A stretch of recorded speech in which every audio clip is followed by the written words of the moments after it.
नमस्कार, breaking news India में आपका स्वागत है। देखें आज की 5 ताजा तरीन खबरें ब्रेकिंग न्यूज इंडिया पे। यूपी सीएम योगी आदित्यनाथ के नाम रवीश कुमार का खुला खत। माननीय मुख्यमंत्री योगी आदित्यनाथ जी, अभ्यर्थियों के इस पत्र को सत्यापित करने का कोई जरिया नहीं है। आप पत्र में लिखी बातों की जाँच करा सकते हैं। ये निश्चित रूप से दुखद है कि आपके राज्य में 2018 में शुरू हुई आप 49,568 की प्रक्रिया अगस्त 2020 तक पूरी नहीं हुई है। पत्र से ये भी नहीं लगता कि कोई कानूनी अड़चन है। ये भर्ती तो समय से पूरी हो सकती थी। आप बिल्कुल न सोचें कि ये मेरे समर्थक हैं इसलिए मैं इनके लिए लिख रहा हूँ, बल्कि ज्यादातर मुझे नहीं जानते, मेरे काम को नहीं देखते। जो जानते हैं उनमें से बहुत मुझे गाली देने वाले हैं। नौकरी की देरी ने इन्हें मानसिक रूप से प्रताड़ित किया है।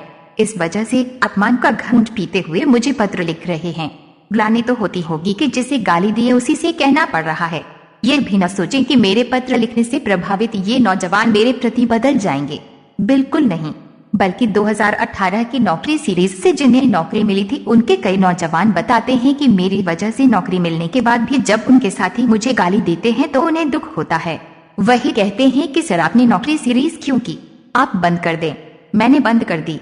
अब इनके दिमाग में जो जातिवाद और सांप्रदायिक नफरत का जहर है वो नहीं निकलेगा। नौकरी मिलते ही दहेज की रकम भी तय करेंगे। इसलिए ऐसी क्वालिटी के नौजवानों से मैं कोई उम्मीद नहीं रखता। अब सर आप भी देखिएगा, जब पोस्ट के बाद मुझे गाली पड़ेगी, मेरे बारे में भद्दी तस्वीर बनाकर डाली जाएंगी तो यही चुप हो जाएंगे। इसलिए नहीं कि ये किसी से डरते हैं, बल्कि ये भी गाली देने वालों में से हैं। इन्हें बिल्कुल शर्म नहीं आती।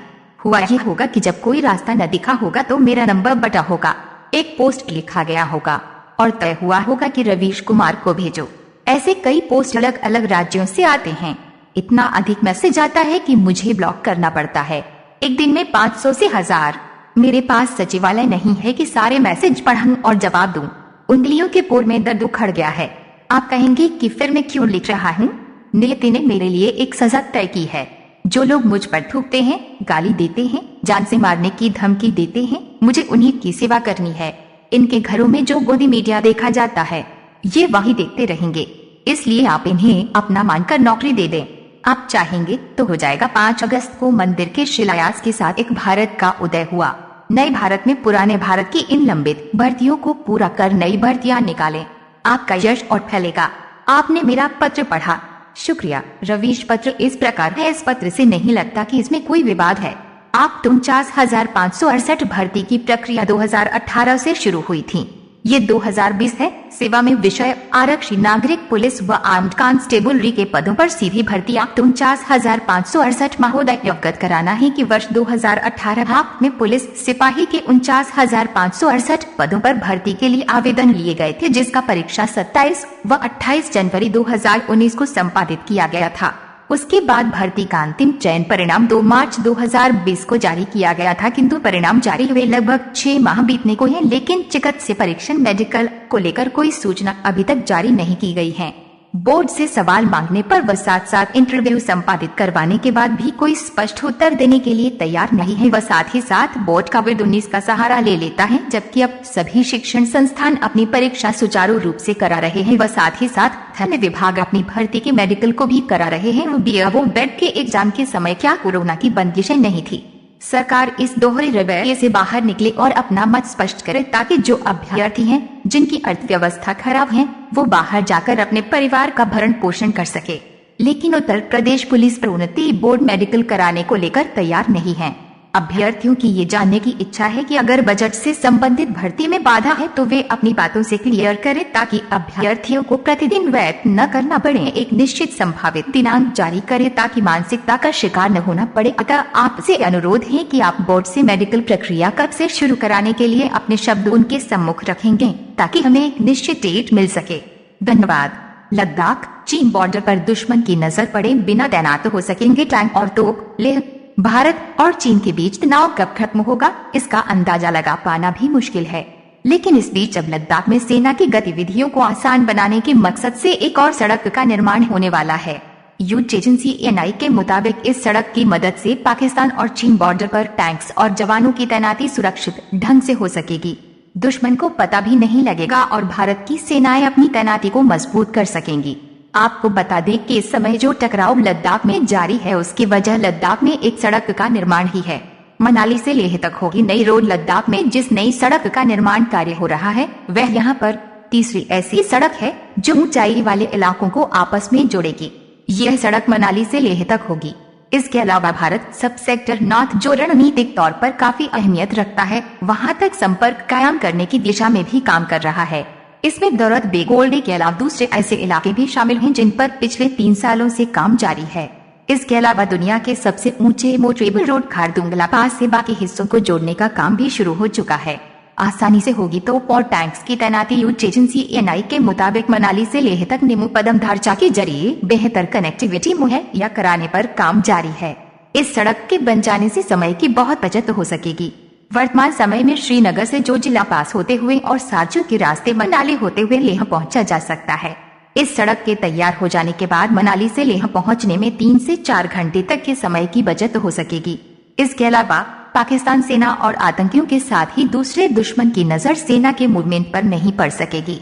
प्रोजेक्ट पर काम शुरू टैंक्स और तोपों को आसानी से दुश्मन की नजर पड़े बिना लद्दाख और दूसरे इलाकों में तैनात किया जा सकेगा। अभी तक सेना का काफिला जो जिला से होकर द्रास और कारगिल को पार करता हुए लेह पहुंचता है। इसी रास्ते से दूसरे सामानों को सप्लाई किया जाता है। इस रास्ते को साल 1999 में हुई कारगिल की जंग में दुश्मन ने निशाना बनाया था। सूत्रों की तरफ से बताया गया है कि प्रोजेक्ट पर काम शुरू हो चुका है और नई रोड मनाली को नीमू के करीब लेह से जोड़ेगी। ये वही फॉरवर्ड लोकेशन है जहां प्रधानमंत्री नरेंद्र मोदी अचानक जुलाई में पहुंचे थे। सियाचिन कैंप तक सड़क सूत्रों के मुताबिक लेह स्थित 14 कोर को दारबुक्शियों दौरत बेगोल्डी डीएसटीबीओ का विकल्प तलाशने की जिम्मेदारी दी गई है। सूत्रों के मुताबिक सेना को सियाचिन कैंप तक आने वाली सड़क को भी चेक करने के लिए कहा गया है। एक यूनिट को ट्रायल के लिए भेजा भी जा चुका है। सेना की एक यूनिट सासोमा से सासरला तक अपने वाहनों से गई थी और कुछ जवान पैदल ही गए थे। बताया जा रहा है कि ये सड़क काफी खराब है। इस सड़क का प्रयोग सेना पहले भी सब सेक्टर नॉर्थ के रखरखाव के लिए करती थी। सुशांत के साथ थाईलैंड ट्रिप पर गई थी सारा अली खान। एयरपोर्ट से निकलते हुए पुरानी तस्वीर वायरल। सुशांत सिंह राजपूत के दोस्त सैमुअल हुकिप ने उनके रिलेशनशिप को लेकर हैरान करने वाले खुलासे किए।